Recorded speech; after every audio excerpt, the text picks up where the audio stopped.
Yo, what is up? It is DG and CB for another Dolphins. Hey, what is this? Dolphins Day Cap? Is that what we call it? Dolphins Day Cap? What's good with y'all, man? Shout out to the It's homie tough. DG in the building. What's going on, bro? What's up with you? I'm tired, CB. I'm tired, bro. I'm in a good state as to where I could live with both my teams being trash. But Mm, better days are coming. I know it. better days are ahead, DG. Now you're a UF fan and you are a Miami Dolphins fan. I'm a Miami Dolphins and I'm a Seminole fan. So we end up catching an L last night too in double overtime, which not super disappointed with their efforts. It's just I didn't expect to lose to Virginia last night. And college football is like that. Sometimes it happens like that. And I mean, you got to roll with the punches. But I mean, it's a nice smack in the face before you play a Miami team next week who's supposed to be the big dogs, right? They're supposed to be the big dogs. We'll see how that works out. But I got my guys. I'm rocking with my nose next week. And I think we smacked the afternoon thunder showers. I think we put it to them boys. So I'm excited about the game.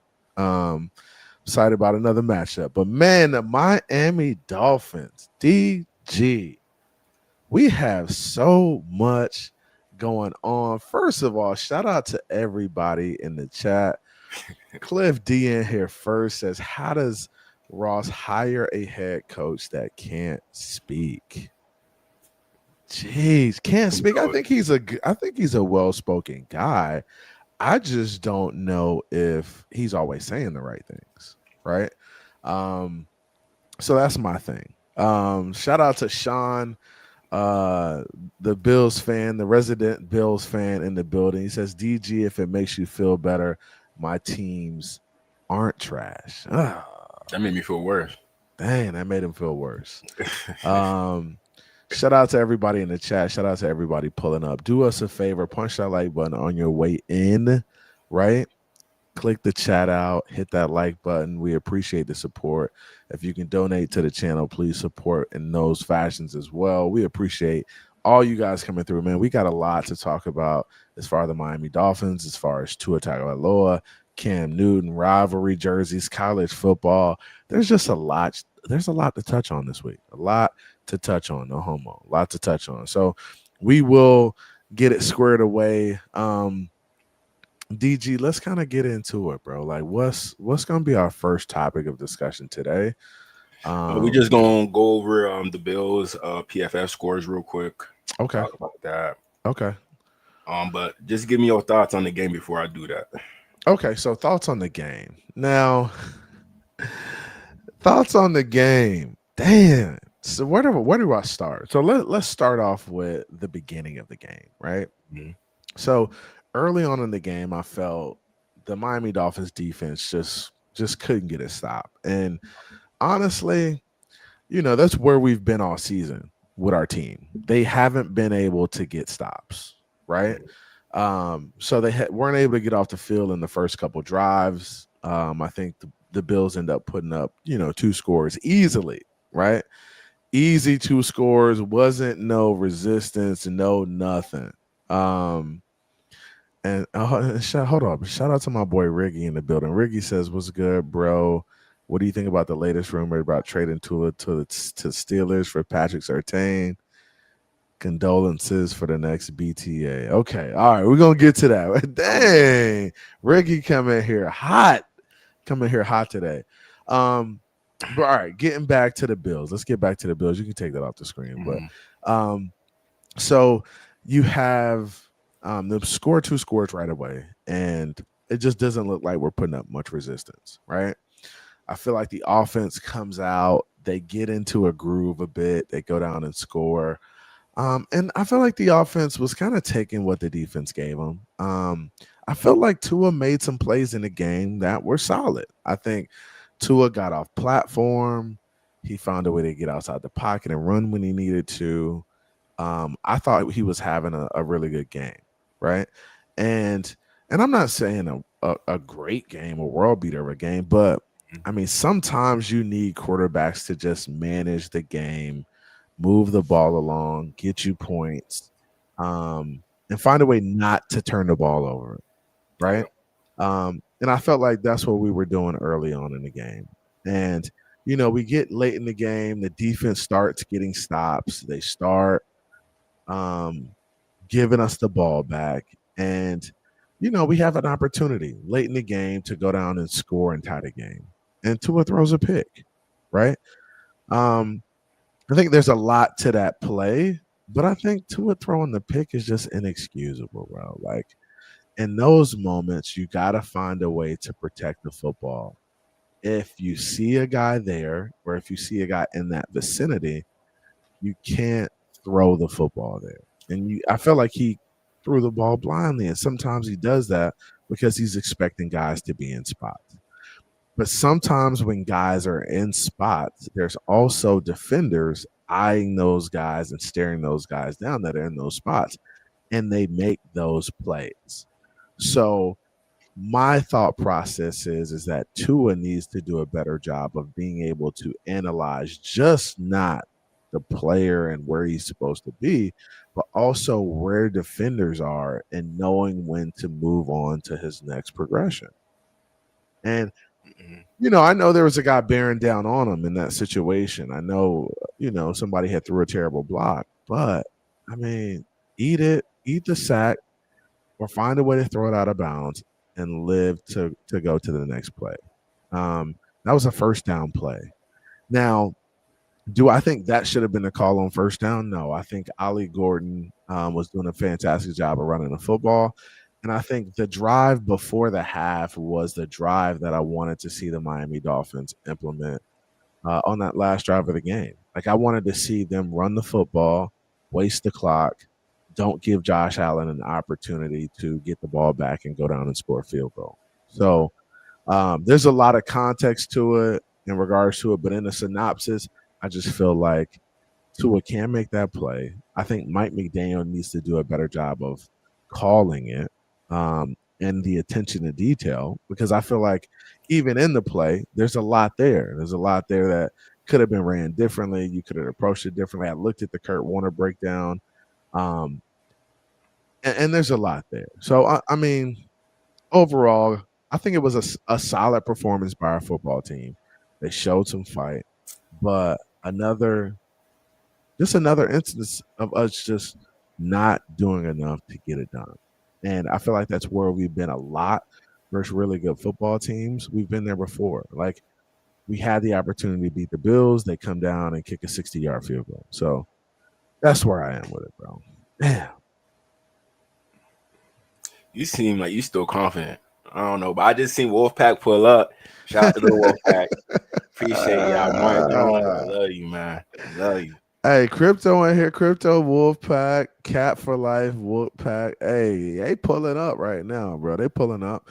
And honestly, I haven't given up on the Miami Dolphins, right? I know a lot of people have, right? They think they're playing for a first overall pick. They're going to lose 16, 17 games. That's what I hear a lot in the community, right? Yeah. But it's either one extreme or the other. It's never like objective, like thought out takes. And that's where I come in, because I play football, I know football. I know there's a lot of nuance to it. I feel like the Miami Dolphins are still a good football team. They're just right now working through a lot of kinks and a lot of mistakes. I mean, having the worst ranked defense and having an offense that's still trying to find it, still trying to get going. I mean, there's going to be rough sledding, right? I mean, that's just the nature of it. So you got to figure it out, and I think that's where we are right now, and that's what I think the Dolphins coaching staff and the organization is trying to do right now. I mean, CB, I know you sound confident, but I'm sorry, man. I can't. All right, give it to me. Give me the doom and gloom. Give me the doom and gloom, DG. Is it over? Is it a wrap? Is it a wrap? It's not a wrap, but if we lose this game, bro, I'm pretty sure it's a wrap, bro. Like whatever we're believing right now in regards to us getting a new quarterback, I'm pretty sure it's gonna happen if we lose to the Jets on Monday. I'm Mm. pretty sure about it So you because say so you say if we lose to the Jets, Tua's out of here. He's done. it's guaranteed. Cooked. Cook. Done. Guaranteed. New quarterback in Miami, rebuild. New regime, new everything in Miami. Telling you, Damn. that's how I feel right now. You know, I did watch the game. Mm-hmm. Tua had some good throws. I'll give him that. But them picks is gonna mess you up.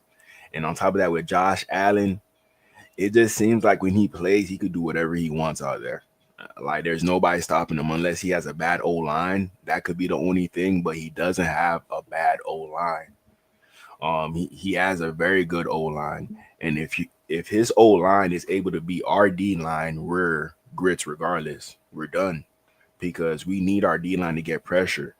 But that O line was doing a good job. Who they got on the left side? I forgot his name. Dawkins. Um, they also got Osiris Torrance. Shout out to my Gator boys. They got the right tackle Spencer. Um, he low key started off his career bad, but now he's a better player now. Keeping up with Jalen Phillips and Bradley Chubb are two best pass rushers, and Dawkins he can keep up with those guys too. So we're overmatched on the O line in general, compared to the Bills. So that's one thing. So I kind of knew that we weren't going to win, even though Vegas they're trying to do something at halftime. It was like 21-21. I was like, wow, Dolphins might pull this off. Mm-hmm. But then I seen the final score. I was like, yep. I was like, ain't no way the Dolphins gonna beat the Buffalo Bills. So at this point, it's so bad seeing Josh Allen play on the same field as Tua. It makes us look at Tua in a worse way. Whenever Tua's on the field with a quarterback that's around his level, he plays up to the standard. But when it's a big time quarterback like Patrick Mahomes, Lamar Jackson, he doesn't play up to the standard that those guys would. We had one instance as to where we did, that Baltimore Ravens game previously where he threw all those touchdowns at the end, Yeah. but we haven't gotten that ever since because people have figured us out. So hey, I'm ready for whatever happens next. I'm pretty sure Tua, you could tell by his voice like he already know what was about to go down. You can kind Damn. of You think he's saying it's over with in Miami? he can't say that to the public, but I feel like he has that feeling like, yeah, this shit might be over. He getting nervous. He probably like overstudying now. Well, He's that's a good take. I feel like we should kind of roll into the tour conversation at this point. But mhm. let me know your thoughts, and we can kind of maneuver it how you want to. But the tour situation with Cam Newton and the tour press conference, I think was interesting. Um, and and we're looking at it right now. It says Tua Tagovailoa clapped back to critics of the Miami Dolphins quarterback's recent play, including Cam Newton during a press conference.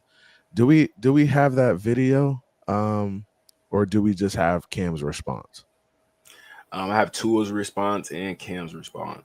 Okay, let's take a look at Tua's response, and then we're gonna take a look at Tua's response, and then we're also gonna take a look at Cam's response. And I think it's important to kind of to analyze both.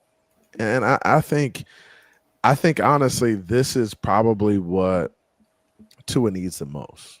And I feel like Tua's been a person who hasn't consistently like paid attention to the media, paid attention to what's going on in the outside world. But um Tua is feeling the pressure. I feel like quarterbacks at this level of this profession, NFL profession, should feel the pressure to Perform. perform. Like point blank period. They should feel pressure to perform, right? And I don't know if Tua's ever really felt the pressure like this in his career. He's always had an excuse, whether it was, injuries or being young, only being with a coordinator for a year or two. Just he's always had a lot of excuses, right? But I feel like now, um, you know, being in the fourth year of the system, right? Having quarterback trainers, having all of this stuff around you, having playmakers around you, even with the O line still being somewhat abysmal, like you still need to find ways to figure it out, right? Like as fans, as people who watch the organization, support the organization, at this point, we don't want to hear about the labor pains and how hard it is and shit like that. Like, we just want to see the results, right? Like, don't tell us about the labor pains. Just show us the baby at this point. Um, I got a so question for you, CB. yeah, let's rock with it. I've been thinking that quarterbacks feel more entitled in regards to what they can do based off the field. Like they may get like sponsorship money that gives them more power to, take control of like the franchise, even with one good performance. And a quarterback could be willing to leave. Like I could get more money anywhere else, which drives up the market for us to overpay for quarterbacks. So I do think that we're overpaying for Tua, but we hate to admit it. Like I don't hear nobody in the media coming out that say that we overpay. In the main media, yeah, but like just the regular two and ears, y'all never say that. Y'all say he's worth every penny. We know he's not, but So you Wolfpack, we gonna speak the truth in the Wolfpack. so what's your question is, do you think that Tua is worth the money we paying him right now? Yeah, Um coming from a two and ear. yeah, Listen up. this is coming from a person who supports Tua. Like, I mean, Tua's getting paid around $42 million annually. Um 53. well,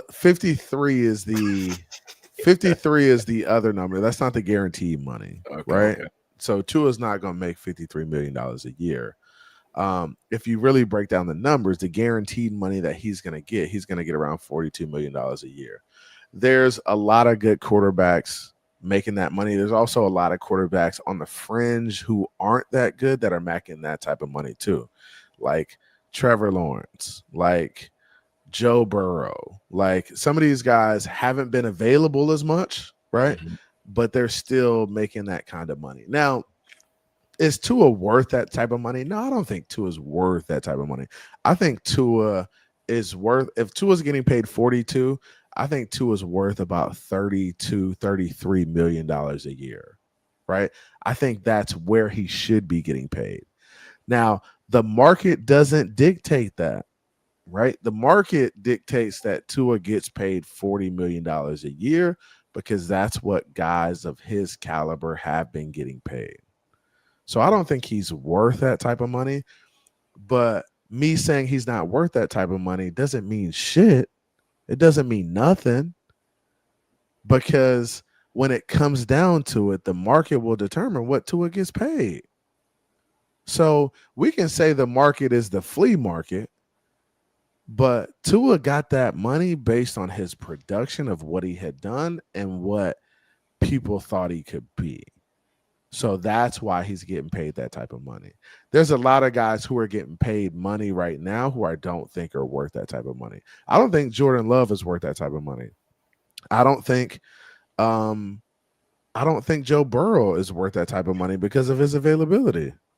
Mhm. So I mean there's a lot of guys out there who aren't worth 40, $50 million a year based on what they're doing on the field right now. And there's been some bad quarterback play. So I mean, it is what it is, bro. I just don't. I mean, 30. I think he's worth 30. We paying him 40. I mean, we can only do what we do, bro. I mean, it's tough call to make. What's your thoughts, though? You know what my thoughts are. Like he making all that money, and you did mention that as the quarterback, even if everything around you is not that bad, you got to make something work. Yeah, But if you're a quarterback into a stature, I kind of wish like he thought in the mode of Tom Brady, especially for his career. He would have been in a way better situation. Like everybody talking about you the GOAT or whatnot, like take less money, you know? And I feel like we could have built a better team, a better O line for him to actually succeed. But, he wanted to be greedy and go with the market. Sometimes just because the market says something doesn't mean that you have to go buy it. So I feel like we went by the market, especially when we drafted him, you know, yeah, and with the money that we gave him, it just put us in a hole. Put us in a hole. We should have seen at the time that we gave him the money that maybe we need to see one more year of production, one more. Like I feel like 1 year is not good enough for you to, you know, get that high of a raise. Usually just a regular person, Yeah. they work at a place for 1 year, they get a Hmm. small raise, 50 cents.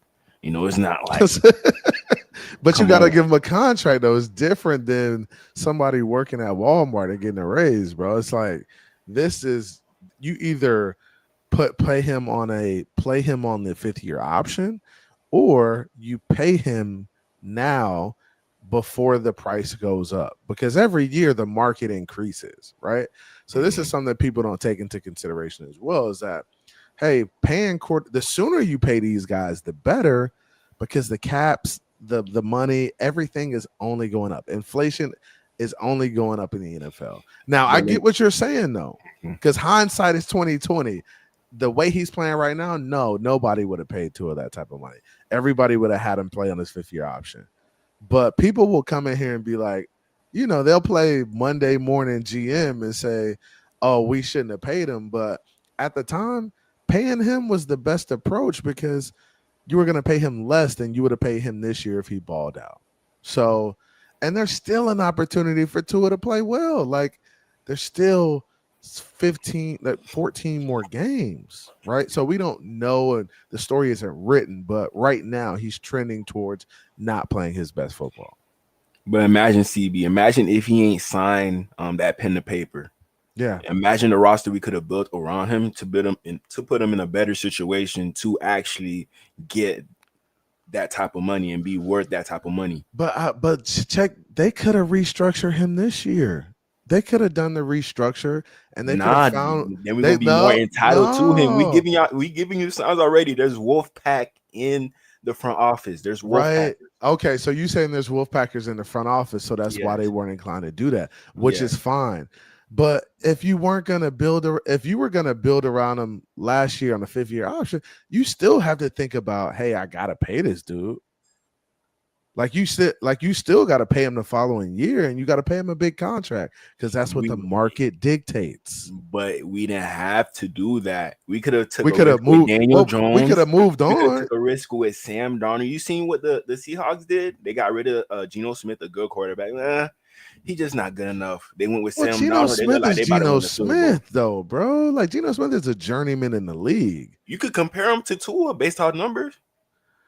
I feel like you can. Okay, so you can compare him to Tua based off numbers, but based off situations, I think they're totally different. And you have to think, like, let's really put this into context. Mike McDaniel is going into his 4th year of the offense, 4th year of coaching this team. Do you think Mike McDaniel wants to switch quarterbacks at that point and try to figure out a different situation for a system that he's built? Not for Tua, but Tua's in the system. He's built it for him to be successful and for the offense to be successful. CB, I don't think there's a lot of things you could do at that point to make adjustments and say, hey, we're going to do things differently next year. We're going to bring in different guys. I think everybody right now is like, oh, we should have got rid of Tua. We should have played him on a 5th year option. But y'all didn't have no solution for it. Like, y'all didn't have no real solutions. Y'all were Skylineers. Y'all wanted Skyler to be the dude. Y'all felt like Skyler was a better player. Y'all felt like Teddy Bridgewater was a better player. no, Y'all said remember we Jacoby Brissett and all these dudes could beat out Tua. And it never happened. It never came to fruition. So Tua was all we had. but imagine if we had brought in Sam Darnold. Like, let's say we had a quarterback competition like the Colts got right now. Imagine Which if we brought I in a Sam agree Darnold, a with, Daniel bro. Jones. And I Imagine. and I agree with that wholeheartedly. I felt like the Miami Dolphins never really like put competition behind them. I was telling y'all, hey, go get who did I say? I said go get Jameis Winston. I said go get a bunch of guys to play behind Tua. Baker Mayfield, like go get guys to push Tua. But that's also the organization saying, hey, I don't think um I don't think putting somebody behind Tua and forcing him to compete is the best approach, which is soft-minded and sensitive. And I feel like that's what the organization has done, is taken that soft approach that soft landing approach to not wanting guys to compete and get after it for their jobs. And that's a problem. That's a That's a problem. problem. And I feel like Daniel Jones going up against Anthony Richardson brought the best out of him. It was good enough competition to the point where he actually got called the starter. That could have been the same situation as Miami Daniel. I'm Shane Steichen, he about to get his job saved because he went with the right quarterback. Yeah. So that should be an example for Miami Daniel. Hey, if you feel like Tua not the one, don't keep on trying to force it. Try somebody else. You brought in Zach Wilson, but now that And I'm you looking at it, it don't even seem like Zach Wilson is like a Daniel Jones he's not going to get type of transaction. a fair shot. Exactly. Which I think is fair. I just think Mike McDaniel has really hitched his wagon to Tua. And I think Mike McDaniel got this job not based on the facts that he can fix Tua, but based on the opportunity that, hey, you'd have an opportunity to fix Tua. And if you did, great. That would be even better for the organization, right? If you didn't, then maybe it's going to be seen as a failure if you can't fix Tua at this point because you've kind of hitched your wagon to him.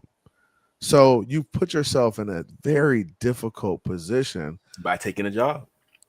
By taking the job, but not only taking the job, but taking the job and doing well with Tua, right? Tua was inconsistent. He wasn't staying healthy. Now he's doing better at trying to stay healthy and avoid injury, but he's still not playing his best football right now. And I think that's on Mike McDaniel, right? I think his performances are on Mike McDaniel because you're his coach. You're responsible for putting him in a position to be successful. So that's kind of where I am with it. I mean, we're gonna see. When we do get that new quarterback, we're going to be able to, if we do get a new head coach, and let's talk about this real quick. And I mean, the Wolfpack has really all the answers right now, right?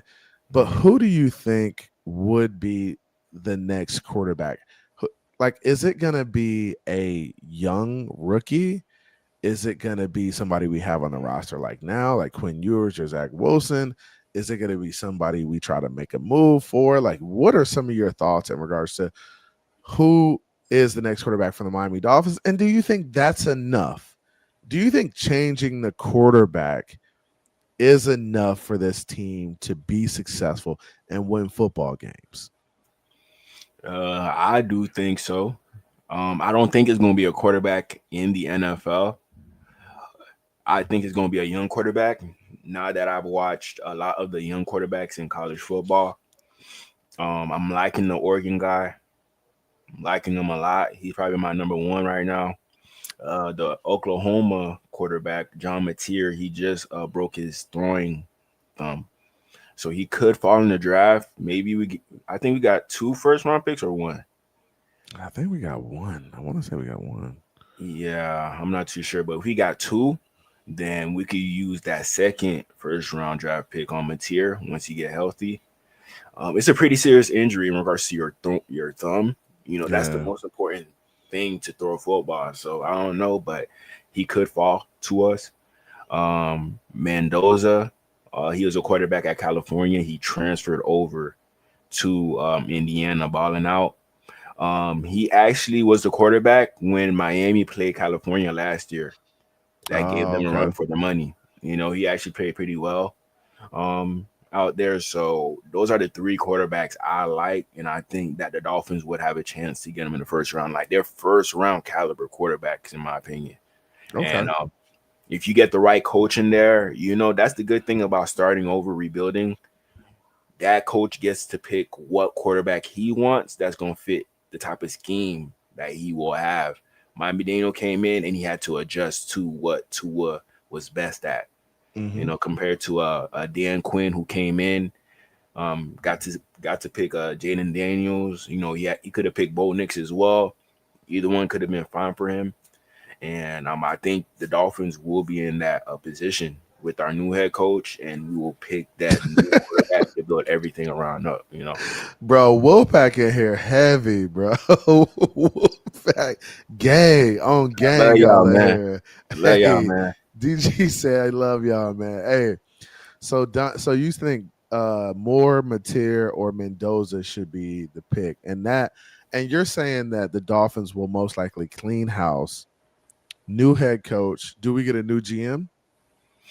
Uh, if we lose this game, yeah, I believe so. Like each game we lose more and more, I feel like that's somebody else's job on the line. That's what I feel like. So Okay. I think we should just clean house, start a new culture, and get that right quarterback in there. Mateer, he remind me of Baker Mayfield. A little bit of a stronger arm. He's probably a little bit taller than Baker Mayfield. Dante Moore, he reminds me of a more polished Marcus Mariota. Mm, He could run. He has a pretty strong arm. If he comes into the league, he could probably have a top 15, top 12 arm already. Mendoza, I like the way he spins the ball. He reminds me of, I don't know who I could say. He kind of reminds me of like a bigger version of JJ McCarthy oh, from the okay. Vikings. All right. So, So those are some. It sounds like those are solid candidates mm, to replace Tua Tagovailoa. And I don't know what happens, but I think at this point, the Dolphins are just going to give it this season to figure it out. I don't think Mike McDaniel is going to be gone in the middle of the season. I think they're going to give him this full season to figure it out. And if he can't make it happen, I could definitely see the Dolphins make some changes because they need to be changed. Like things need to be changed if they can't figure it out this year. Because I don't think they should get an opportunity to do this reset, do this rebuild again, because they've had 4 years to figure it out. And I feel like 4 years is enough to get a program turned around, right? And I feel like Mike McDaniel came in early and had some really good success, but right now he's just trending in the wrong direction. Like we mm. should be going on an upward trajectory, not backwards. And that's where we've been the past season and a half. So I agree with you. Yeah, I just can't trust Mike McDaniel to adjust. When we hired Mike McDaniel, what he brought to the Miami Dolphins was what was hot at that moment. If we start new, we're going to build our team based off of what's hot at this moment. Yeah. What Mike McDaniel was doing back then is not really hot now, especially if you can't perform it to a high level. And now we're seeing Mike McDaniel. People are figuring him out, but it seems like he's having a hard time to adjust because of the limitations of the quarterback. So I just feel like maybe a brand new start for Mike McDaniel is better for him, Yeah. and brand new start for the Dolphins is better for us as well. It might end up being good for Tua. Like I was thinking about like possible destinations for Tua. Yeah. One of them, I feel like the Saints would be a good option. The Um, Saints. Okay.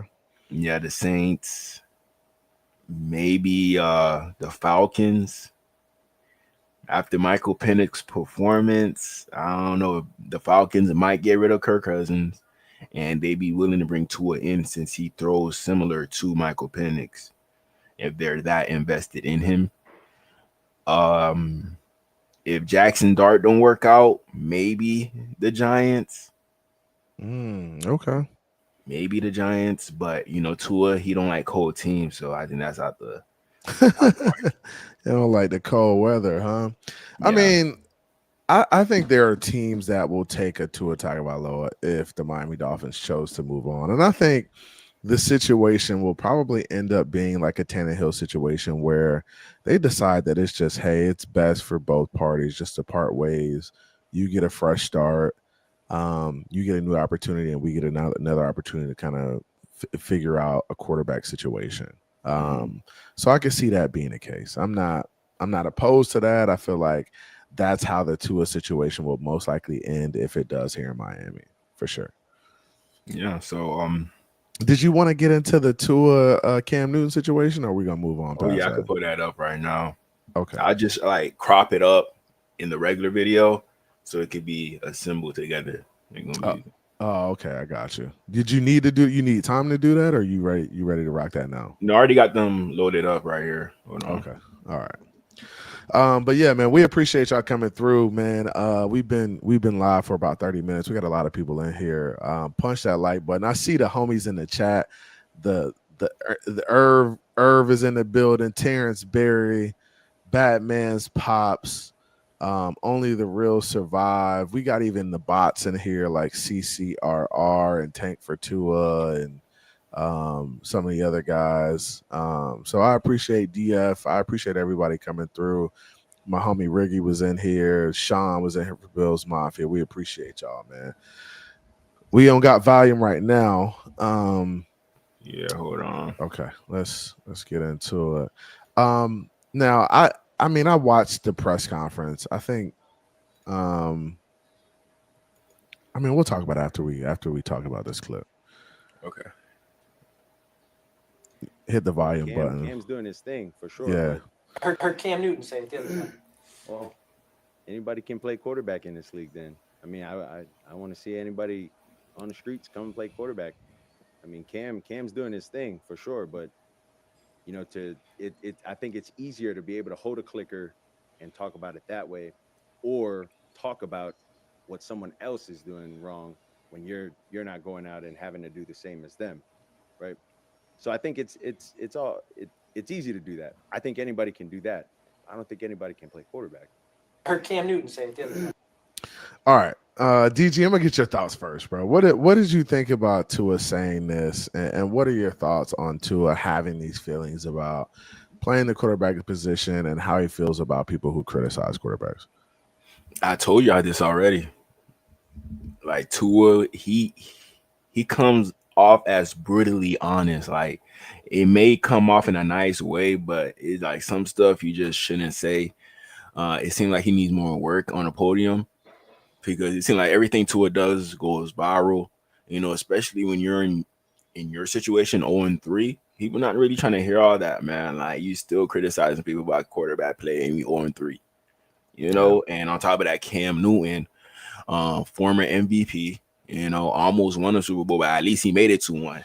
Yeah. You know, I'll be okay with two if he at least made it to one, just like Joe Burrow, but he hasn't. So um he shouldn't have been talking that crazy to Cam Newton.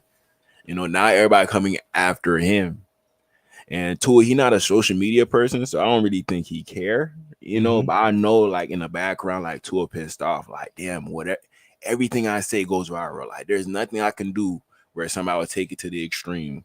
You know, every time Tua like comes off as that tough person, that's when he gets shouted out on media because we're not used to that.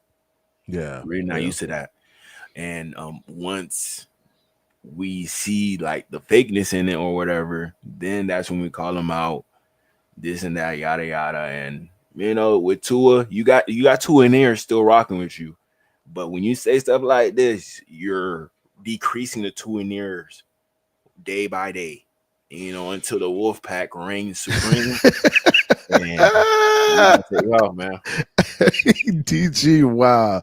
DG said, hey, Tua is decreasing the Tuaneers and increasing the Wolfpack to they reign supreme. Hey, but DG, I think you're on to something. But I do feel like I do feel like he's brutally honest Mm-hmm. and honest to the point where he does feel like people can't do what he does, right? And if you can't do what I do, then just sit back and watch, right? And you can criticize from a distance, but I'm gonna block out the noise, right? Now, Tua is feeling the pressure, and you can tell he's feeling the pressure because he's sensitive and defensive about a lot of the things being said about him, right? Mm-hmm. Um, Tua should feel the pressure, right? And I think that's what makes good quarterbacks and that's what makes great individuals is being able to push through adverse situations, right? Like McDaniel says, adversity is an opportunity, right? Um, he has to figure it out. Um, no, CCR, you can't throw screens. You're absolutely trash at football. You probably have never thrown a football in your life. So Stop lying. If you can send me a video of you throwing a screen 30 yards, I'll take you serious. But until then, you got to be quiet. No, but I'm getting what he's saying. Like that, he's saying that's all he see Tua do, throw a screen. But I mean, Tua made some plays in the Buffalo game outside of throwing a screen. Yeah, The one where he got off platform, made the throw down the field of Tyreek. Tyreek jumped up and made the catch. Like Tua is a solid quarterback. He's not a bad quarterback. He makes bad mistakes at bad times, but he's also brutally honest. I think Tua's also socially, he's just a little bit different from everybody else, right? Mm-hmm. And when I say that, I mean Tua probably grew up a lot different from the rest of us. Okay. With family style, with culture, there's a lot there that Tua is probably different than most Americans, right? And I think people see that as weakness, right? And I think people look at him as weak because of that. But I think that's just the culture he was raised in and the person he was raised to be. And I think people look at him and they look down on him because of that. And that's what sucks about it. Because I think Tua is a really good person. I think he's a really good human being. I think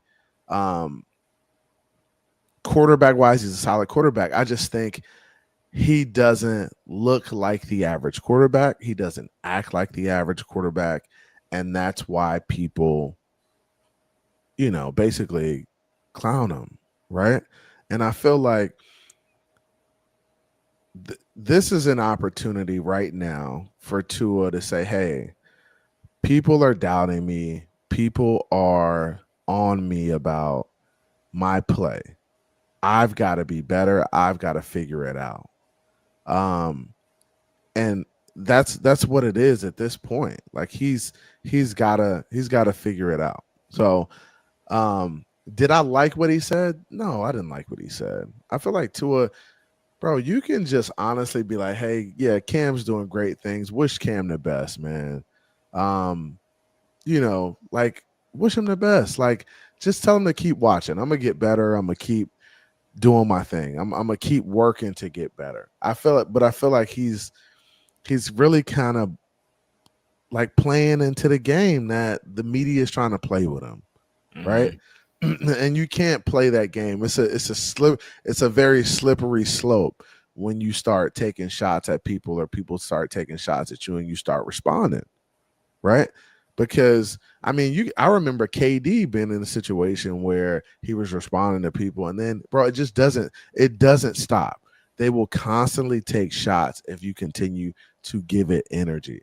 So some of this stuff you can't give energy, right? And that's my thoughts on it. Don't give that stuff energy because it will start messing with your energy. Like it'll start draining you and you'll start thinking about it. Like just go out and play football, block out the noise like you continue to do. CB, I got a homework assignment for you. All right, I got you. So I want you to go watch this full press conference. Okay. This 201 and listen to the questions that they ask him. Listen to them closely. I think is the people who are asking him the questions fault. Like Omar, he asked some very good questions that got a lot out of Tua. But they know, but that's the thing too. They know he'll answer the questions, and that's why they do it. Like they know he'll brutally, honestly answer these questions, and honestly, Tua needs to be taught to just be like, "Yo, I understand where people are coming from. Yeah. I'm just gonna continue to work and just get better. Like everything doesn't need an answer." Right? Like they're going to ask you questions to have you dig yourself in a hole. They want to get a hot take out of this. So some of this stuff you just got to be like, bro, yeah, I'm not going to give it my energy. I'm just going to continue to work. Y'all will see. I come into work every day. I come in early. I leave late. I'm trying to figure it out. I want to be better for my team. Like, bro, you don't have to give everything your energy. But they're going to scrutinize your process if the team's 0-3. those type of questions gonna come at you at a press conference unless you show us otherwise on the field that you're not the main culprit in regards to us being 0-3. Then we're not gonna put all the blame on you. But But he's all the not the questions, main. But he's not the main culprit. I but don't feel like. I feel like he's a big part of it. But I feel like the defense is just a bigger issue for the Miami Dolphins right now, CB, I'll tell and you they one have thing. been. They have CB, been. I'll tell you one thing he said in the press conference that like I'm like, oh my god, just please shut up. Like he was talking about how he has felt because Omar pointed out in regards to him looking different from Alabama and Miami.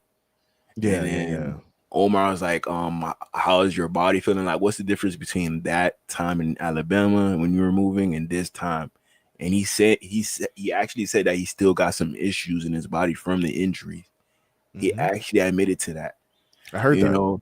So even though he's telling us 100%, I'm good, I'm 100%, we could kind of tell like he doesn't look as agile as he did at Alabama. Right. But we're just playing it off because he's trying to get that check. You know, he's trying to go into the NFL at least without worrying about that injury. You know, so it's just like crazy. And bro, I hear you. Like I said, like Tua's gonna be brutally honest. Like I think he's getting to the point now where he feels like, man, it's just time for me to like open up and be vulnerable about my body and how I'm feeling so people get an understanding of why I play the way I play. Like, and I don't feel like that's a good thing. I feel like some of that should be shielded and avoided because you're also telling your opponents how to attack you. Exactly. So my thing is like, bro, I understand you want to be vulnerable in this state, but now is not the time because you're not playing your best football. I think if you were playing at an elite level, you could tell people, yeah, bro, I'm not different. I mean, I'm a different player than I once Mhm. was, right? But I'm still playing at a really high level, so it doesn't really bother me like you think it would, Yeah. right? So I don't think the best time is now to be vulnerable because you're in a state where, bro, people are gonna attack you from different areas, and you're trying to figure it out. You don't need more pressure. You just need to go out and play football. Yeah. I mean, But man, hey, let's listen to where's the Cam's response. the Cam, yeah, I got that. All right, let's listen to Cam's response and shout out to everybody in the chat.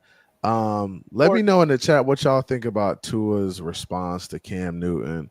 I saw some people saying that he should have said it, whatever. But let us know your thoughts in the chat as far as Tua and what he said about Cam Newton, and even the question. I think bringing up these questions and like having these conversations about what former players say in press conferences, I feel like that's beneath NFL players. I feel like they should be above that. And I think when Cam Newton came out and said it initially, we didn't even like put that one up. We're just putting up Cam's response. But Cam Newton came out and said, "Bro, you're getting paid $50 million like these other guys who are playing at an elite level. You need to be better." Right? I think Tua knows he needs to be better. He said that he's taking responsibility for that. Mm-hmm. But it's also like, yeah, it's fair to criticize him, right? It's fair to criticize him. Tua's got to own that. I just feel like going back and forth with these people who criticize you is just not, bro. It's not the answer. It's not the way. All right, but let's play it and see what he has to say. I ain't heard this. This is my first time hearing this, so Yeah. Where's Mr. Newton? Your Okay, thoughts? part of me wants to admit to say anybody can go 0-3. Anybody, can really look at the optics and say, hey, dog, like, but did I lie though? But this is where we have to understand, do I feel a certain type of way? Absolutely not. I've said what I said and I'll stand on what I said. This Tua Tagovailoa that we have seen within the last 12 months is not something in someone that is indicative of what we've seen before. I use the reference as quiet Tua, Alabama Tua, Tua under Nick Saban, and everybody understands where I'm coming from.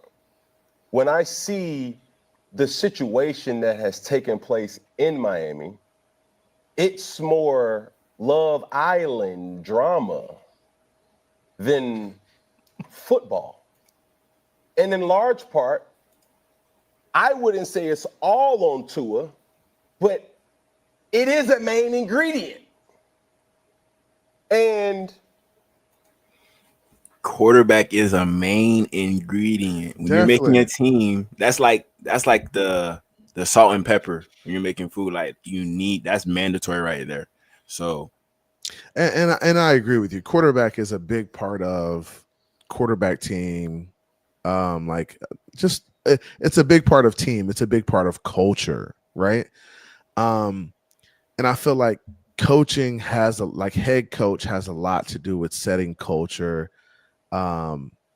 bringing the ingredients together. So I feel like the head coach is like the chef, and I feel like the players are the ingredients, right? Maybe Tua is like the steak when it comes to the entree, right? Because there's sides, there's other stuff that go with it, but Tua is like a big part of the meal, right? exactly. So he's a big part of the meal, but I also feel like the chef has a lot to do with how the meal turns out, right? I feel like he has a lot to do with putting it together and making it taste good. And I feel like Mike McDaniel hasn't done a great job of putting it together, right? And I feel like when it comes to putting it together, that's offensive line, defensive line, that's linebackers, there's running backs, there's secondary, that's wide receivers, that's putting those units together and then seeing how they come together and play together. Like I feel like there's a lot to it. And when Cam Newton says, Tua, you're one of the main ingredients, what percentage is that? Like, what do you think percentage wise you will put on Tua when you say he's the main ingredient? Is he 30% of the meal? Is he 40%? Is he 50%? Like, what's your thoughts? I give him 35. 35? Yeah. I think that's fair. I would be probably around 30 in that range, 35, right? And I think it depends on the day too, because hey, some days you may need more from your quarterback than you do on other Sundays, depending on how everybody's playing around him. But overall, I would say he's probably around 30% of what's going on. But there's still 70, 65 other percent that you got to get right. And I feel like we haven't gotten it right there either. Mm-hmm. So I think 50% of that is wrong. Whether 20% of that is Tua and 30% of that is defense, I don't know, but I feel like 50% of it is wrong half the time. I mean, you're not going to be 100% right all the time. You're not. But if you get that 35% to be as productive as possible, so you want to at least get that 35% every time you take that test, you will shoot for that instead of your 35% giving you 15%. You're right. Giving you 10%. Especially at crucial moments when you actually do need him to be at 35%, he can provide that to you. Yeah, and I agree with that there, especially in that late game moment where you need him to make a play and not turn the ball over. Like, it can't happen, right? I can't even make an excuse for Tua. Like, I don't care if somebody was bearing down you or not. Like, you got to take a sack and just move on, especially if you don't know if there's a guy in the area that can intercept the ball. Like, point blank period, you can't do it. But I also know in the same sense that quarterbacks make mistakes, they throw interceptions, and that's a part of the game. It's a part of the game. But yeah, we can continue it on. Ronnie, what's good? I just know what he's capable of. There was times that we've seen Tua Tagovailoa play football, and it was at a high level. Can you pause don't it? make Can you pause it? So, and I think Cam is right in taking this approach, right? He's almost saying it from like a big brother perspective. Like, bro, I know what you're capable of. You're better than what you're putting on the field right now, right? You don't get paid $40 million annually to be a bad football player. You don't get paid that type of money if you're a bad football player. So they know, right? And Jorge, I appreciate the comment. It says Cam said the right thing. Player needs to be accountable regardless of anyone criticize him, because you was drafted by Miami to be the starter and win games. But I also think it takes a 53-man roster, and you're right. Like, there has to be some accountability for both. And I think when you lose your starting right tackle and your starting right guard, it does make it difficult for you to be the best player that you could be. Bro, let's be real about it. Like there's not many teams right now playing with two backup starting offensive linemen in the first 3 weeks of the season. Mm-hmm. Like I don't know, but you can continue it. You continue. 3 M&Ms, or as Stephen A. say, $1 million. No. By just being a random on the street. Now, I don't know if he was using the references, anybody can do it with the clicker. Yes, Tua, you are absolutely right. It is extremely easy to try to do what us good constituents are doing. But the truth is, it's also easy to go over. And I want you to hear this. Well, can you pause it there? You said it's extremely easy to go over, right? And he's talking about go over 3, right? And he's talking about a team stat. Winning football games is a team stat, right? I would respect Cam more in these instances if he would say things like, I think it's extremely easy to go 17 of 19 or 16 of 33 and throw for 105 passing yards and have a passer rating of, because bro, I mean, when you talk about wins, it's a team stat. Our defense has been the worst defense in the NFL for the first 3 games. Like, bro, you can't put all of that on Tua Tagovailoa and his performances. I think you can look at moments in the game and be like, yeah, bro, you were bad in this moment. Like, this is where you were bad. But overall, I would respect Cam more if he would take the approach of criticizing the quarterback based on his play and not just based off of wins, because wins are a team stat. But at the same time, it seems like he actually watches the game, you know, and he sees the amount of impact Tua is providing to the games. So he's not gonna go in depth in regards to Tua and his numbers. You know, he's just gonna speak in general about the Dolphins. He don't gotta waste time talking about an 0-3 team. He's just gonna say Dolphins 0-3. Figure it out yourself. Why? And I think that's where a lot of the national media is. They're just gonna be like, well, you're 0-3. Like, you don't have much to say to me, right? Mm-hmm. Because your team is bad. But putting that on Tua, the team being bad on Tua, I don't think that's the right approach, because I feel like Mike McDaniel is his team. Mm-hmm. Now, I think Tua has to take some ownership as well, but bro, there's a lot there. There's a lot of variables there. Like, come on. True. Let me play the rest real quick. Tua, let it rip. And when you have a Jaden Waddle, when you have a Tyreek Hill, when you have Mike McDaniels as your coach, you have all the assets and the amenities that you have once showed that you're capable of. I don't know what this is in Miami now. All right. And he ends with saying Tua let it rip. And that's where I am with it. Hey, Tua let the ball rip and play ball. He says he has assets in Mike McDaniel, Tyreek Hill, Jalen Waddle. But provide some context. Bro, you also know his offensive line ain't the best. Like, you got to be like, yo, Tua, I know your offensive line ain't the best, but you got to figure it out right now. Like, even with that still being the case, bro, you're going to have to figure it out. So I respect Cam's take.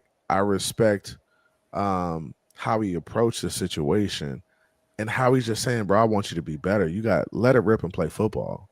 And, you know, Tua's got to figure it out along with McDaniel and everybody else in that locker room. CB, remember, not all 32 teams are going to be able to figure it out.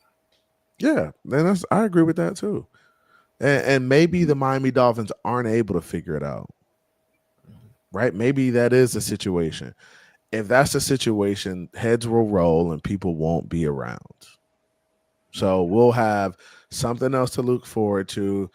The Wolfpack will have new hope. They'll have somebody else to hate on now, right? Because that's what this is what I want y'all to understand. This is what I want the Wolfpack to understand is that when we clean house like y'all want us to clean house and we get a first overall pick and we go 0-17, I just want you to know that now you're going to have to embrace what's coming next, right? You're going to have to embrace the change. There's nobody else to hate on and say, is their fault or is this person's fault? Now you got to love everything about what's happening when it comes to the Dolphins, right? Because this is what you wanted. You wanted everything gone. You wanted Tua gone. You wanted, and I have a feeling that Tua will go somewhere and play good football. That's my feeling. I feel like he'll go somewhere, play good football, and probably win games somewhere else. Probably will happen. It probably will happen. And I have a feeling that Tua will probably end off being better than the Miami Dolphins are during this rebuild. So the Miami Dolphins will be rebuilding and Tua will be somewhere winning games. And we will be looking around stupid like this is what we wanted, because we wanted Tua gone, we wanted Mike McDaniel gone, we wanted to reset and rebuild again. Like the thing with me, CB, I'm okay with a rebuild and a losing record if we have a rookie quarterback at the helm. Like if we had Cam Ward, okay, understandable. Growing pains as a rookie quarterback. But I don't want to go through what we're going through right now, and we had this quarterback for the past 4 years. So what if what's going on? So we should be progressing. What happens when we get this quarterback and he is just not Josh Allen? He's not Herbert. He's not any of those guys, and he's just a regular guy, like Tua was. And he needs stuff around him in order to be successful, and that stuff we can't provide right away because we're rebuilding. Like and honestly, we do keep looking. We keep drafting quarterbacks until we find one. But what happens if we continue to just miss and miss and miss? I don't mind missing with the right person. Like, because with Tua, automatically when you drafting him, you know you're not getting Josh Allen. You know you're not getting Patrick Mahomes. Like back then, I feel like if we went back in that draft, you think the Dolphins are really picking Tua. No, I don't think they. If hindsight, no. Okay, so is this like, if you get a new quarterback, at least you get the say so in regards to this is what happened last time. This is the type of quarterback that we have. Now we see what the issue was. Now, what type of quarterback do we want in this building? Do we want a more stricter quarterback, a quarterback with more stature, a stronger arm? What is it that you exactly want on this team? Now let me ask you this, and this is where I want to. What happens when you have a guy who's like that? like a Josh Allen, like a Tua Tagovailoa. I mean, not Tua Tagovailoa, but a Justin Herbert. Or what if you have a guy like that? A guy like we had at one point in Dan Marino, right? A guy like we had in Dan Marino, and a guy who still couldn't get it done. Like we had one of the best quarterbacks in the NFL, in NFL history. And we still couldn't get it done. He still lost cold weather games. He still struggled to beat good teams. Like, what happens when you have the best quarterback and you still can't win? What happens at that point is in regards to the front office, you got to make sure you pick the right quarterback. I feel like with Jaden Daniels, everything worked out for him. You know, he went to the right regime. You know, he was a good enough quarterback to lift up the franchise. So I'm not really scared in regards to starting new. Like all these other teams start new and they become way better. Broncos, they back in the threshold for playoffs.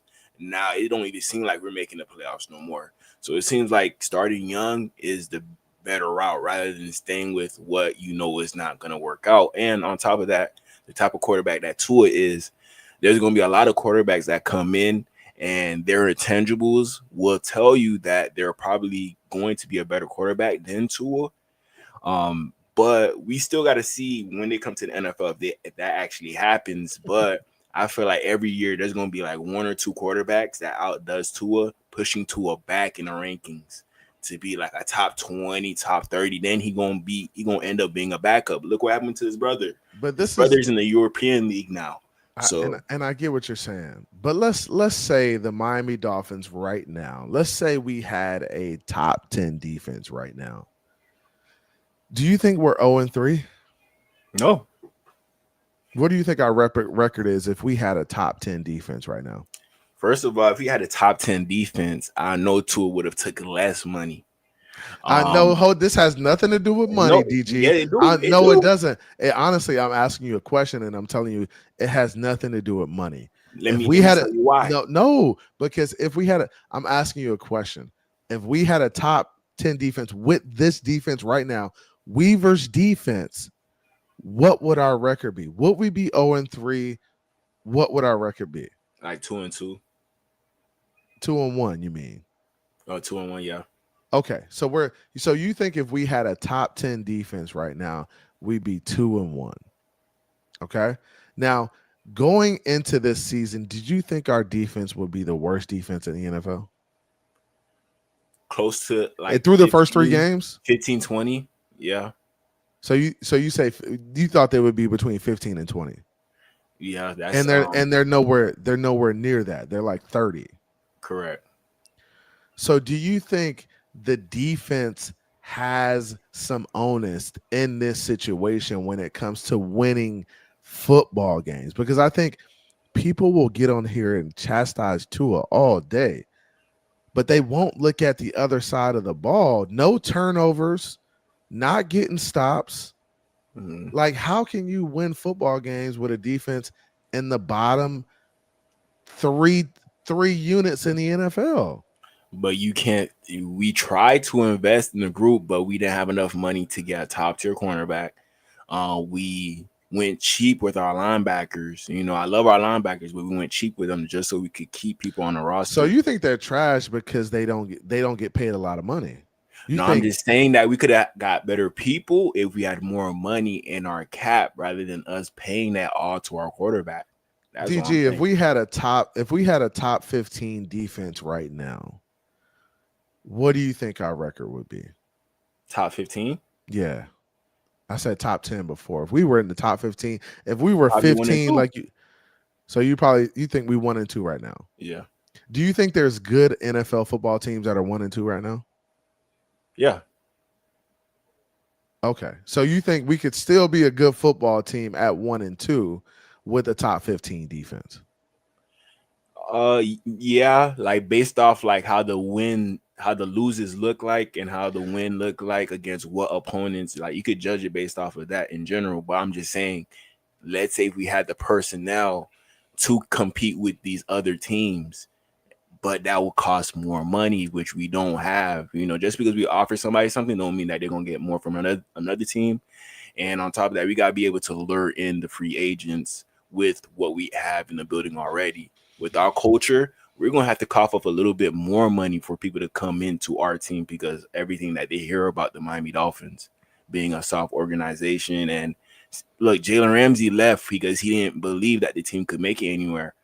You know, like all of our big time players left. You know, I'm expecting our defense to be bad, not as bad as there are right now, but it's just the fact of we could have got more people if Tua took less money to give him that team that Tom Brady took year in and year out to win multiple Super Bowls, because Tom Brady, he was a 6th round quarterback. DG, can you put up Ronnie N's comment? At the end of the day, the offense is still only averaging 2 touchdowns a game.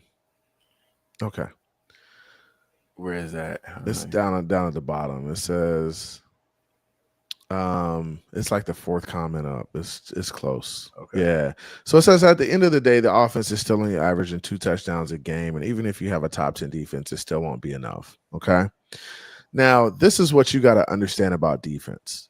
Top 10 defenses get off the football field. Yeah. Right. So a top 10 defense is getting stops throughout the game. Our defense is the bottom of the NFL, and they allow 8 to 9 minute drives. Okay, let's say you have how many minutes are in a quarter, DG? 15 minute quarters. Okay, let's say you have an 8-minute drive from an opposing team, like the Bills have had, like the Colts have had. How much time do the Miami Dolphins have to score in that quarter? It depends on like who got the time of possession. Like that's why it's an important thing in regards to winning a football game. Time of possession. Time of possession is very important, and you can't score points if you don't have the football. So if the defense isn't getting off the field, then you're not going to be able to score many points, and that's what we saw in the first part of the Buffalo game. We saw Josh Allen and the Miami Dolphins just eat up clock. And as a result of it, we only got a couple possessions. Mm-hmm. Right? So you don't have many opportunities when your defense can't get off the field. Our defense is historically bad right now. If our defense was anywhere near top 15, we would have a shot in these games. I honestly think we would be winning these games if our defense was remotely close to where it should be. But look, we did what we could in regards to our defense. We signed Matthew Judon. It's not like we ain't signed nobody. Bro, and I'm not saying you didn't sign nobody. I'm just saying you're not playing. I don't give a damn about who you signed, bro. I feel like at this point you have enough players to play the game of football and play it violently. You just don't play hard enough. You don't find a way to get off the field. We have personnel. We have enough. Bro, you just aren't getting the job done. Like, y'all can say we signed all these players, we signed this, we signed that. We did. And they are the worst unit in the NFL. We have a first-round draft pick on the defensive line. We have Bradley Chubb, Chop Robinson, who's a first-round draft pick, Jalen Phillips, who's a first-round draft pick, Bradley Chubb, who's a first-round draft pick, $30 million man. Bro, y'all don't have enough. DG, they don't have enough. But so you what are we talking about, bro? Like, stop making excuses for this unit. Zach Sealer got paid big money to be the player that he's supposed to be. Is he performing? No, he's not. He is underperforming. Bradley Chubb, underperforming. Jalen Phillips, a ghost. Chop Robinson, a damn ghost. So let me ask you this, CB. So what should we do right now? Change the coaches or change the players? Bro, right now we have to figure it out. We don't have the ability to change anything in season. If you had a choice. If I had a choice right now, I'm changing the coaches. If I had a choice right now, it's coaching.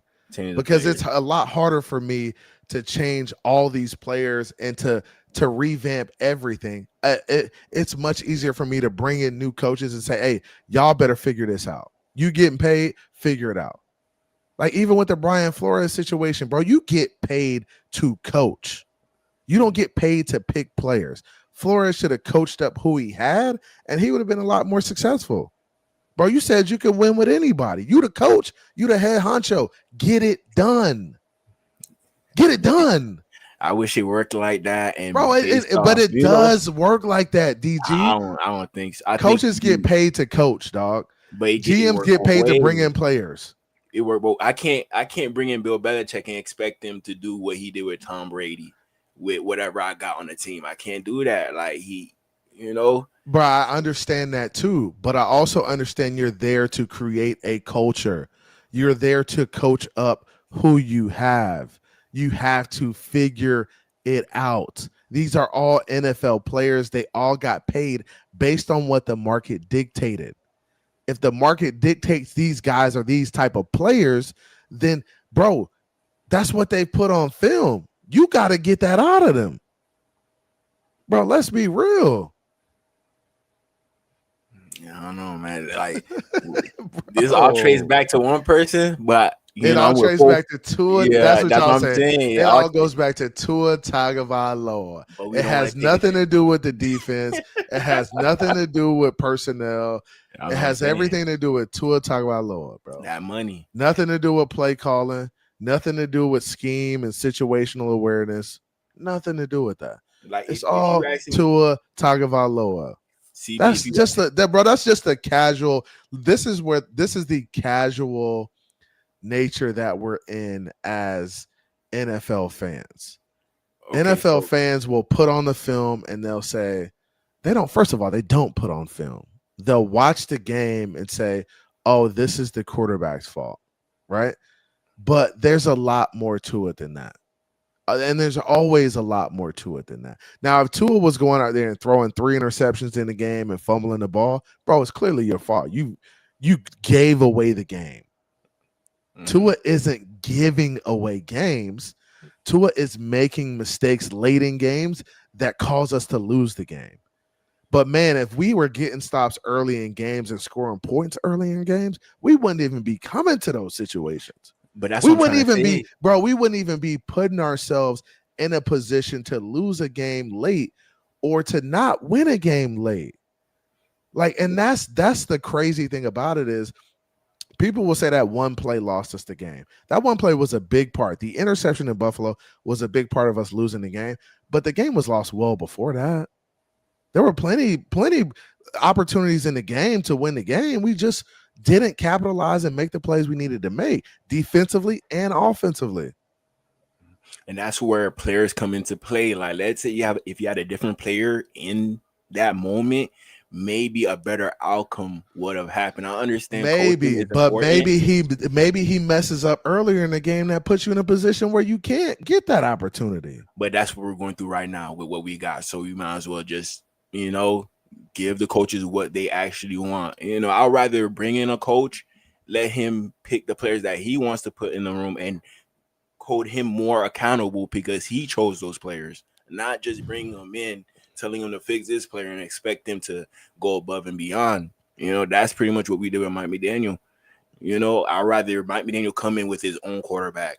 Like, I could be my best self with this quarterback rather than doing this with this quarterback. That might be something that he's thinking about right now, but we don't know. We really don't know. Aqua said it. We don't have a single interception or fumble recovery this season as a unit. We can't get off the field. You aren't going to win games. This is what I'm saying. Winning games, you aren't going to win football games with a defense playing like that. Okay? Now, if we had Patrick Mahomes right now, right, we're probably one game better. I think the Chiefs are 1-2 right now, too. I think we're probably one game better if we have a guy like Patrick Mahomes who can pull a rabbit out of his hat and make a play. I think we're probably one game better. With Lamar Jackson, maybe we're 2 games better. Maybe 1 game better. I don't know. But I still don't think with this team, I still don't think you're set up for success. Mm-hmm. The defense has been absolutely atrocious. And you can say, hey, the Tua right now you're 0 for. Yeah, you're 0 for 3. But a lot of that has to do with the entire football team. And it's not just one guy like everybody wants to point to. And that's the casual thing to do, is to point to the quarterback and say, you're the issue. You could bring in any quarterback right now. If they have the worst defense in the league, they still won't win football games. They just won't. Over time, they won't win football games. Just the nature of it. They can't get on the field to make plays, and they won't have a lot of opportunities to go down and score points. So how confident are you in Weaver in regards to you being okay with the personnel and us needing a coaching change? Because like with Weaver, I don't see him being in that top 10 potential unless he had like superstars on that team. There's some defensive coordinators that make whatever they have work, but I feel like we personally don't have that caliber of a defensive coordinator for us to even hold him liable to work with what we got, So Bro, I'm not saying I'm giving him a why? chance, but Bro, I just named you 3 first-round picks on the defensive line. I just named you guys who are getting paid over $10 million a year to be players on that defensive line. Like, I don't understand why this defense is where it's at. I just don't understand it. there's money to be spent, but we just don't have that money to spend on the defense. But the cornerbacks haven't been the only issue, though. Like, I feel like if there was anywhere to spend money on the defense, it would be like in the secondary. We have Minkah Fitzpatrick back there.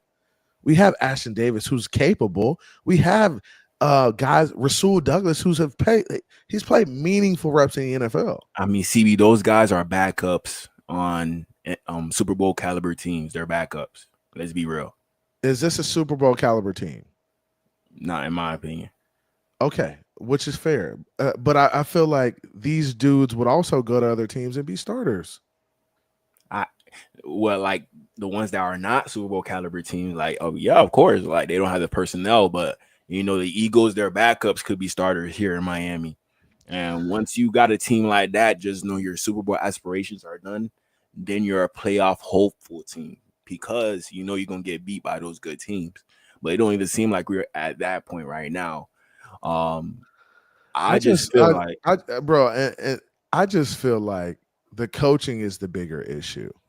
I don't feel like Tua is the main issue. I think the coaching right now is the bigger issue. The problems on defense and the slow starts on offense and not being able to maintain drives, not being able to run the football. Tua's going to make mistakes. Every quarterback in the NFL throws interceptions. There's not one out there that's really not throwing interceptions right now. There might be a couple who are playing really good football and not throwing interceptions, but it happens. Like one interception a game. What's crazy about a one interception a game isn't a crazy stat. Like it's not outlandish if you're throwing 30 touchdowns. Like honestly, you'd like to be like 3-1, right? You'd like to have 30 touchdowns and 10 interceptions. I think that would be ideal, right? So maybe not even one every other game. You're talking about you go 6 games without throwing an INT. Do I think Tua will go games without throwing an INT? Yeah, I think he'll go games without throwing an INT. He's done that before. You said what? Against bad teams. So you think he only throws interceptions versus good teams? Not only versus good teams, but for like it seems like every time he faces a good team, he's prone to throw one. Yeah, that's why I feel like. I don't disagree with you. I don't agree with you. I think I'm neutral on it. I feel like everybody is pointing it to as the sole responsibility for the team's lack of success, and I feel like that's just a casual's way of approaching it because you can't look at this defense and say they've been good enough for us to win football games. I just can't do it.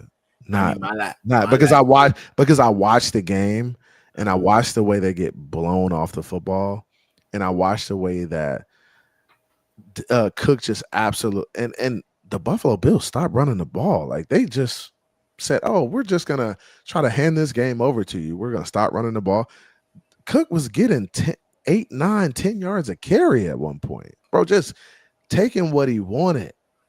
So I just don't know, bro. But that doesn't tell you that something in regards to the players.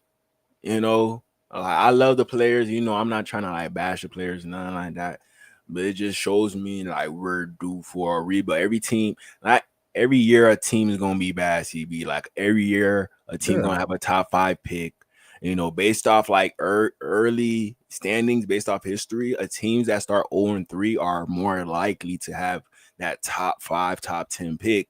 And if it's a quarterback deep draft, a team will be more prone to be okay with having that high draft pick. And if you're the quarterback on that team while they're picking that high, if they like a quarterback better than you that's in that draft, they're gonna get rid of you to get that quarterback. So it's kind of on Tua to perform better to the point where we don't pick that high in a draft. But if you're picking that high, we might as well invest in somebody new and just start over, especially since we've been trying this for 4 years and nothing been working out.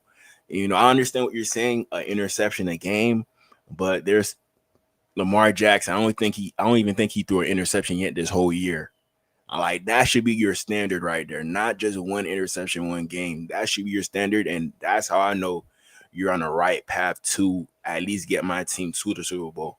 But if you're throwing a pick each game, but I hear you. Like if you're throwing a pick each game, yeah, something's up. Like you could be performing better, but you got to also understand that like everybody ain't Lamar Jackson and Josh Allen either. Like everybody doesn't play quarterback at an elite level. That's not one of the guys we have. But Allen in our division, that's nothing we could change. But when we played Josh Allen, did he look elite? Yeah. Did he? No, he didn't. I don't feel like he had a crazy game, a crazy outing against us. I feel like he could be stopped. The one thing that stands out to me about Josh Allen is being able to improvise, with his size. Like he could shrug off defenders, and at the same time, his arm could throw 80 yards accurately to the right person. Even if his O-line is messing up, he still makes up for it. That's the one thing I see about Josh Allen. No matter how good your defense is, no matter how good you call it, Josh Allen, he could still shred you apart since he could do so much things on that football field. Yeah. Simple. I hear you, bro. I hear you. I hear the Wolfpack. The Wolfpack wants me to they want me to turn on Tua right now, and I can't. I still have faith in Tua, and I feel like Mike McDaniel and Weaver can figure it out. I feel like Weaver's passionate about turning the defense and righting the ship, and I feel like Mike McDaniel's passionate about getting the offense going and getting those guys on the right track. So do I think it can happen? I hope so, man. As a fan of the Miami Dolphins, I feel like I want this team to be successful. I don't want us picking in the top 5 of the draft order. That's not where I want us to be. Let me ask you this, let's say right now, from Tyreek Hill or Tua, no, not even Tyreek Hill, just Tua, would you take a portion out of his contract to put better players on our defense? Would you do that?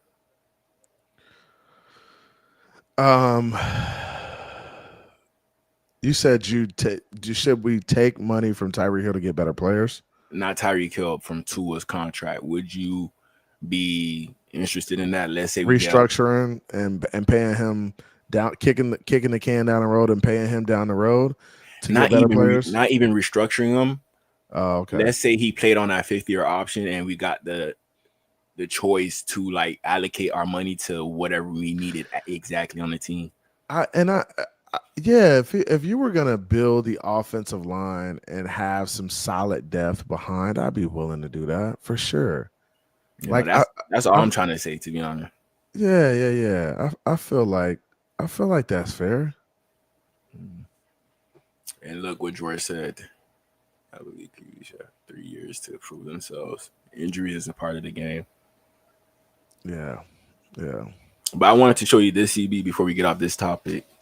Okay, let's go ahead and rock it. Hey, I only got about I think to like 20 more minutes. So we got to rock out. Okay. All right. All right. Let me know if you think this is true or not. Let me know. Okay. Are there certain cities in the South where you just can't succeed and win? I went into the Take Factory and I was thinking about what's going on with CJ Stroud. What's going on with Michael Penix in Atlanta? What's going on with Tua in Miami? Exited the Take Factory with an amazing take. Here it is. Let's hear it.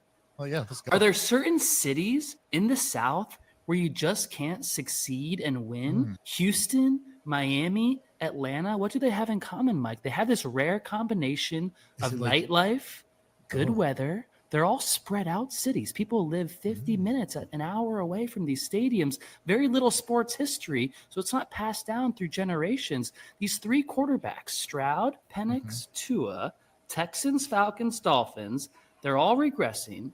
All their franchises suck, and all the cities they play in share similar characteristics. Are there certain...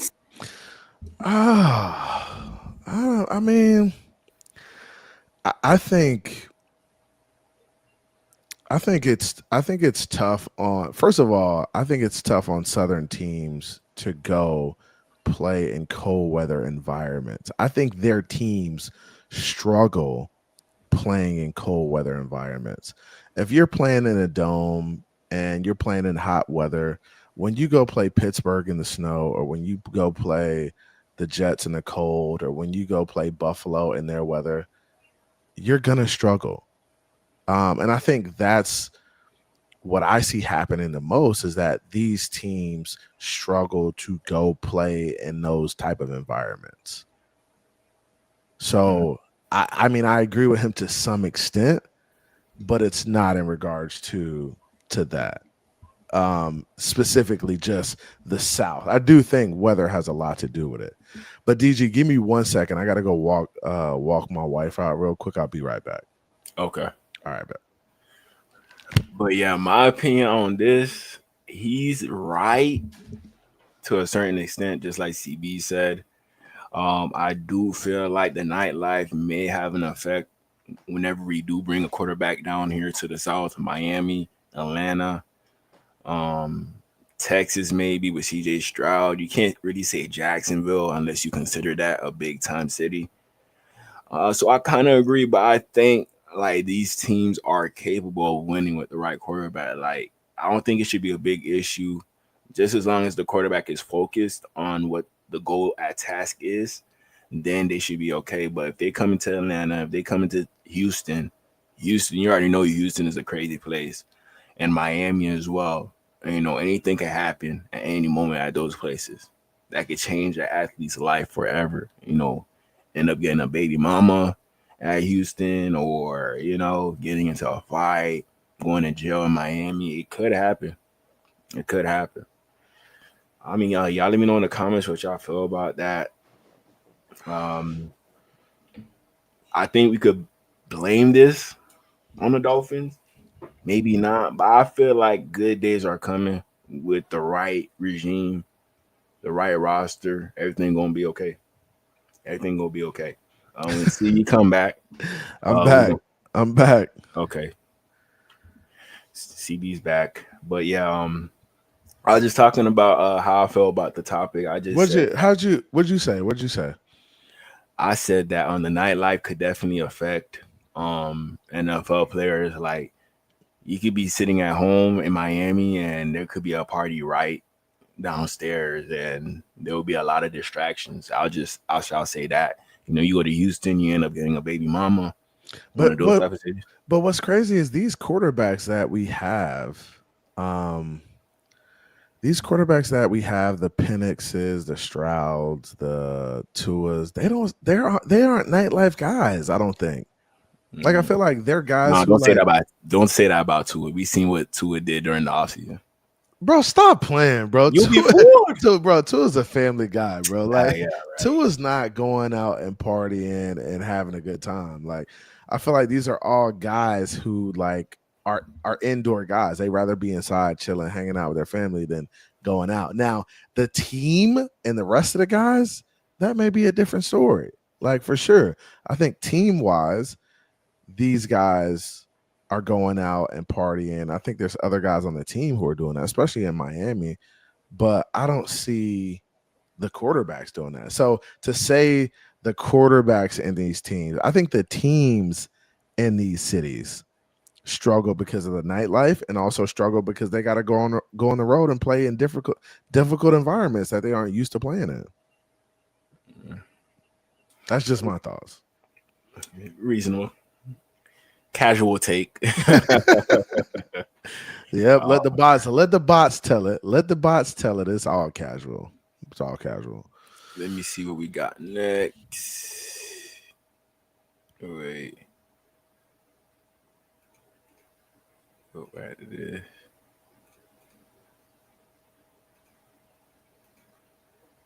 All right.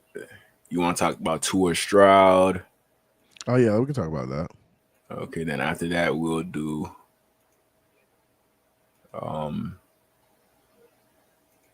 we will do the Jets and the Dolphins game after that. So shout out to TD. He the one who said that we should trade for CJ Stroud. It's been 3 years since the Houston Texans picked them with the number 2 overall pick, right?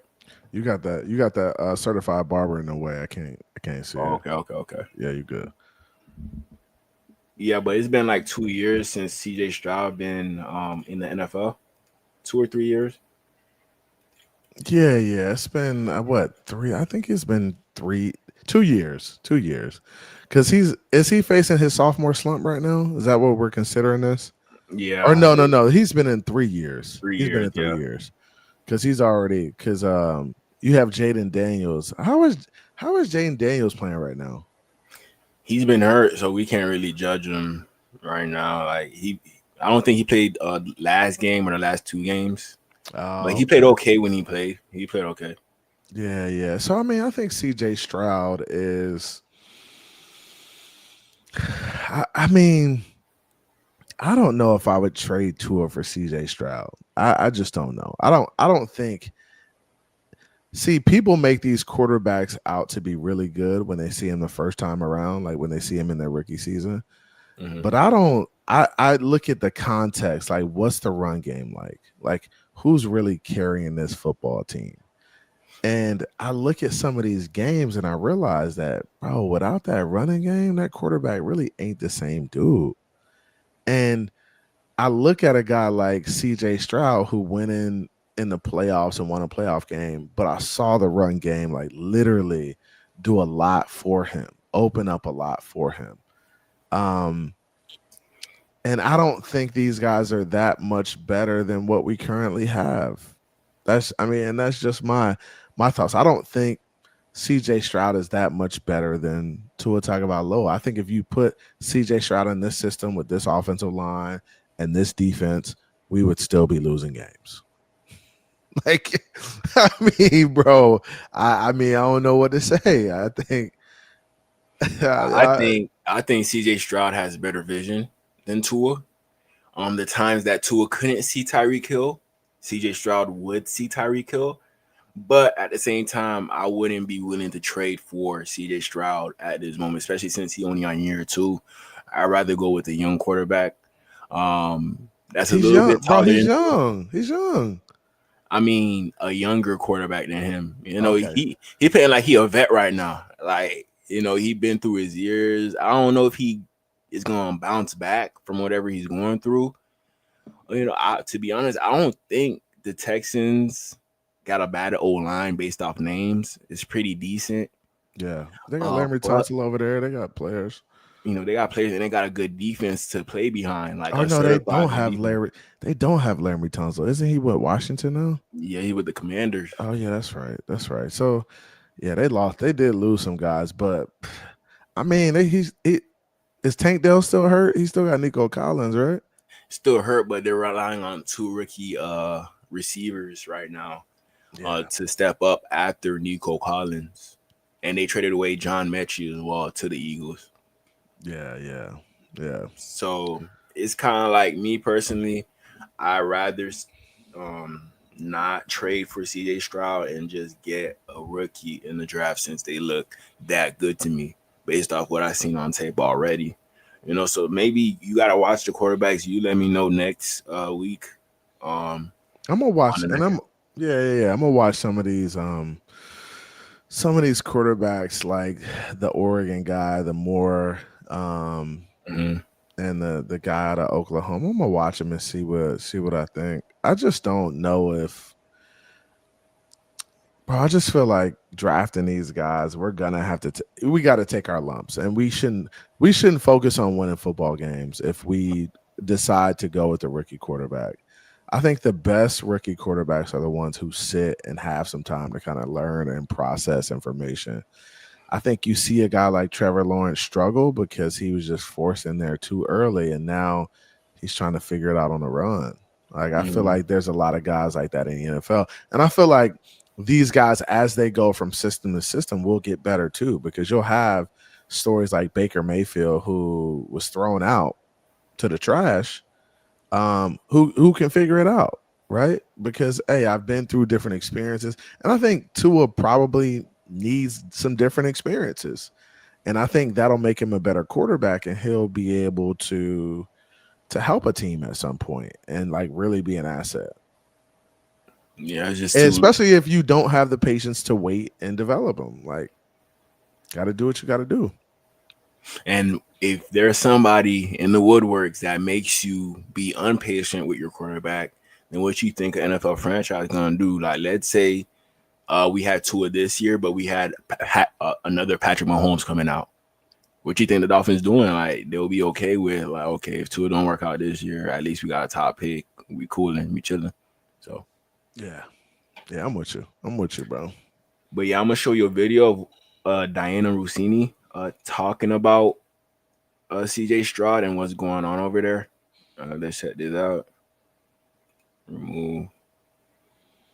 Extension. I still think CJ Stroud. Diana, is CJ Stroud any good? What is going on with Houston?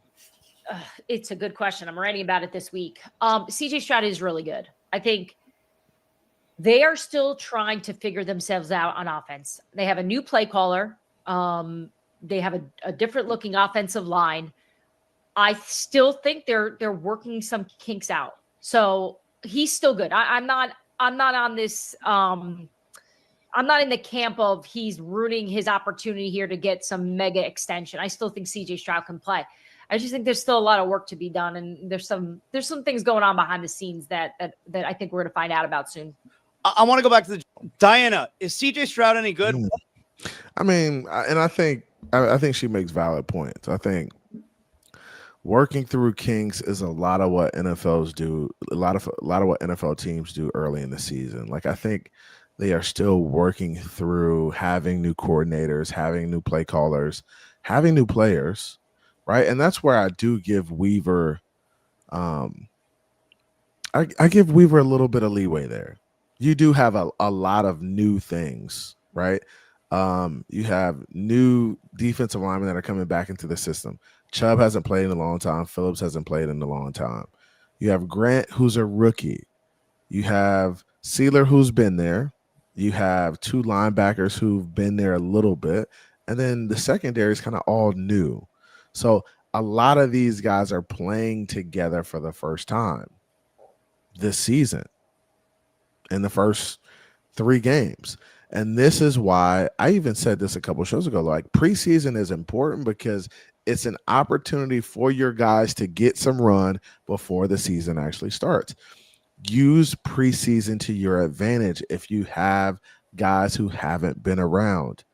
If your starters haven't played a lot of time together, use preseason to get them a couple quarters in each game so they could get the run and learn and figure it out, so you're not figuring it out while you're losing football games.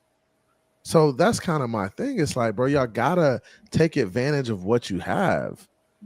Like, you can't put everybody in the bubble and say, oh, I can't allow you to get hurt. You need to run guys so you see what you got and so you can figure it out.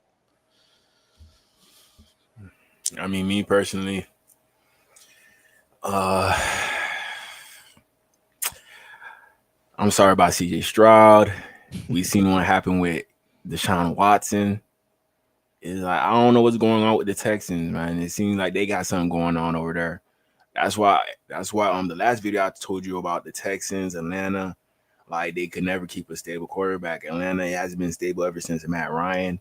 A guy completely out of the league of that organization, but he fit in well because he didn't partake in their activities. We claim Tua is not a party person, but all of the offseason we've seen him in a section on a boat, partying.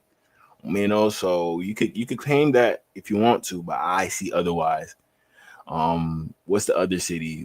Houston? Man, I don't even want to talk about Houston. Like, I know what goes down in Houston, and How you know what goes down in Houston, DG? I can't even speak about what goes down in Houston. But listen to these rappers. These rappers talk about Houston, and they say like you could walk down the street and anything could happen at any moment. I'll just say that. So Houston is definitely a place of distraction. CJ Stroud, he said he's a man of Christ. Appreciate him for that. But I seen you walk out a restaurant with Amber Rose. At a I don't know. I don't want to say anything about that, but hold up now. You saying that you say Amber Rose got him tied up. That's what you saying. You saying got him confused. I don't even think that's true, but I'm just saying though, like CJ You saw him Stroud, walking out of a restaurant with her, huh? Is that what you this saw? was way back. It was like a few years ago I seen it. But I don't know if he's doing that now. Amber Rose did it to the worst of them. The Kanye West, the Wiz Khalifa's, That's why Amber Rose, she feel like a Kim Kardashian to me. Like if I see an athlete with them, I'm like, oh no, wait. Like, get away, danger, huh? Danger. Exactly. So I don't know, man. CB is just like, I feel like the right quarterback is a quarterback that doesn't fit in with our culture. But he's willing to be a hard worker, and that's the only thing you're gonna focus on. And he got to have skill players around him on the same page. I love Tyreek Hill, but I feel like Tyreek Hill only fits with a certain type of quarterback, and we don't got that quarterback that best fits Tyreek Hill. Like with Tua, I would have loved like a Lad McConkey, not gonna talk back, block his ass off. That's it. But with Tyreek, Patrick Mahomes, perfect. That's like the perfect duo right there. Strong arm. You can get it to Tyreek at any moment, at any time. Simple as that. Yeah, man. But I do got what 1, 2 more topics. How much minutes you got left? I got like 5 minutes, bro. Let's do one more because I got to get out of here at 1. Okay, so I'm gonna show you the topic I want to show you more. Since you haven't watched Dante Moore, I'm gonna show you some of his highlights, so you let me know like who he reminds you of. Okay, all right, bet. This is Dante Moore, quarterback. This is the Oregon kid, right? Yeah, the Oregon kid. Stands about 6'5", 230. Prototypical size, around the same size as Josh Allen as well. Shout out to my Oregon homie Gavin Nix, who plays linebacker, true freshman. Shout out to Gavin. Played at IMG. From Orlando? Yeah, he's from Orlando. He played at IMG Academy. That's one of my guys. I coach his big brother, Jordan. Shout out to Gavin. Okay, he could throw it. I mean, he's got an arm. I like what I'm seeing so far. He can throw off platform. Boom. Yeah, it's a tight window throw. Accurate. He got a fast release too. Is he throwing with a glove on, or he has a glove on his offhand? On the offhand. Okay. Yeah, he a righty. He does. I think he does kind of look like a Mariota to me. Mariota with a better precise arm. Like he's not reliant on his running. He's out there actually singing it. Yeah. He's got a quick release. Mm-hmm.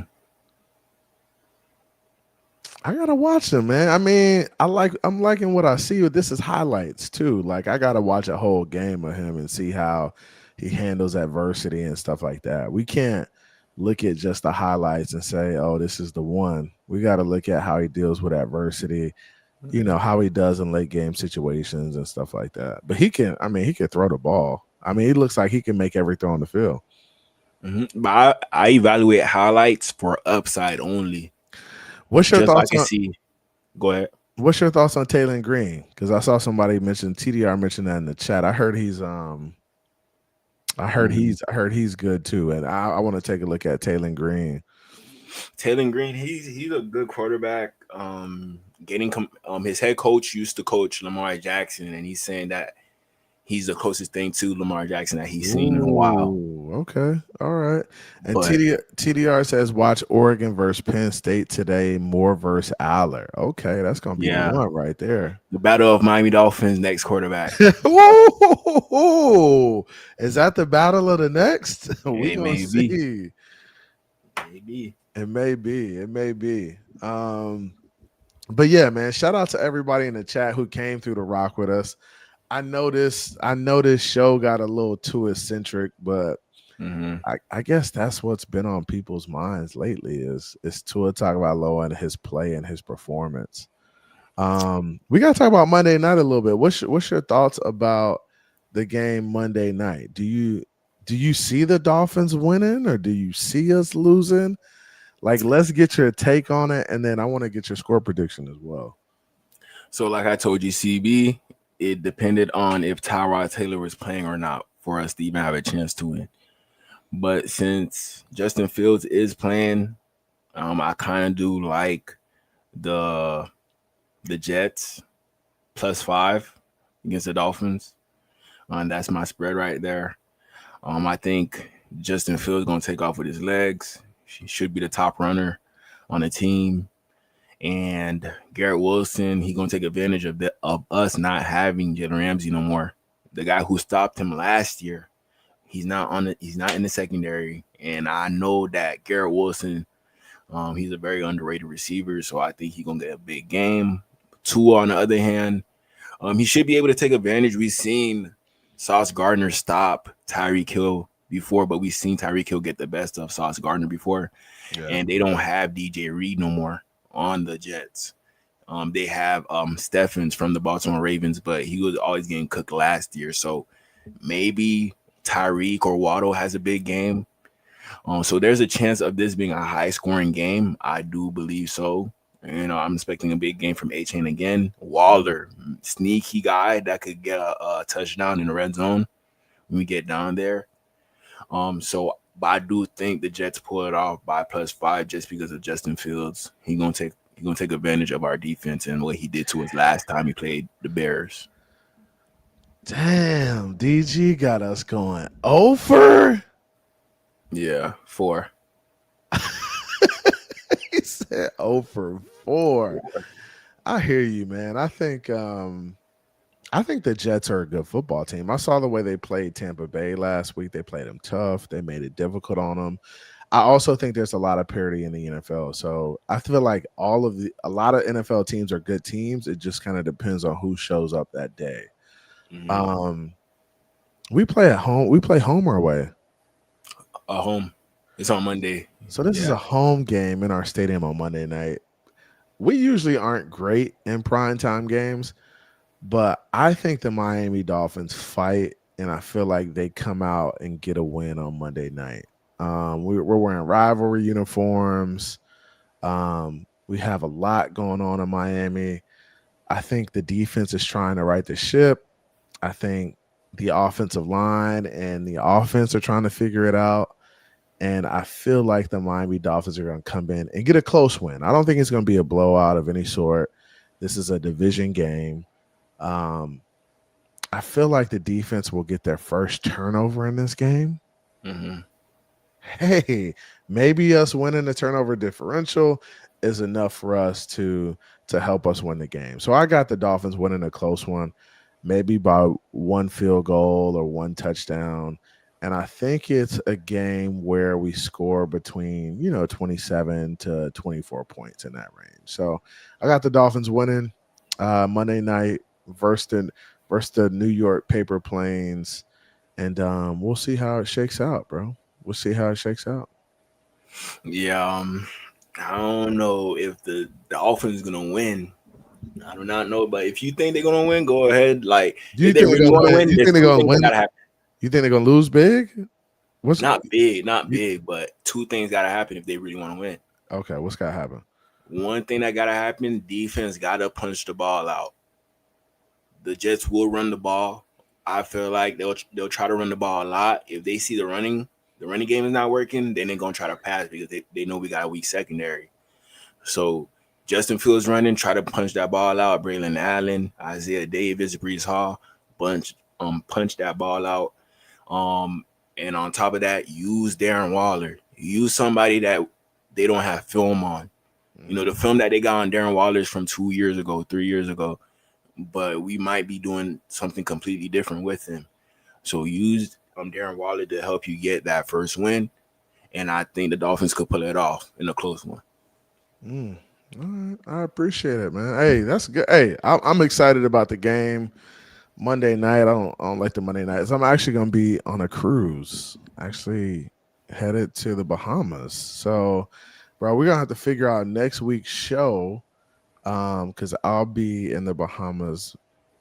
I'll be cruising Monday through Friday. So I'll be back Friday morning, but maybe we do a show Friday night or something, or Saturday before the game to kind of kick things off. But I'll definitely keep you posted, bro.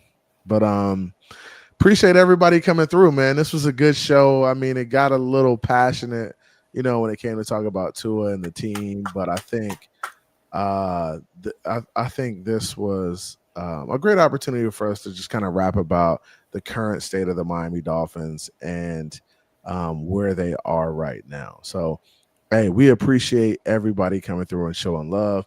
Hey, be sure to punch that like button. Be sure to subscribe to Dolphins Nightcap. Be sure to subscribe to DGE Live. Hey, you already know what time it is, man. Love y'all. Appreciate y'all. Hey, even with us being over right now, Cam, it's still fins up, my boy. It's still fins up, man. What you got for him, DG? Man, appreciate y'all. You already know I love y'all. Wolfpack, y'all came in today. Did work. Hey, Wolfpack did work today. What's up, Mr. Miami? Wolfpack did work today. Mr. Miami, he Wolfpack? Nah, I think I don't know if Mr. Miami Wolfpack or not, but I just wanted to give Mr. Miami a shout out. He one of the homies. Oh yeah, he I give him that. But hey, Wolfpack, we got applications. I can send you the link on Indeed, ZipRecruiter, whatever you need. I got you.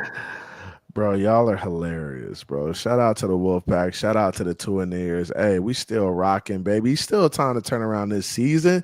Let's go. Let's get it. Come on, DG.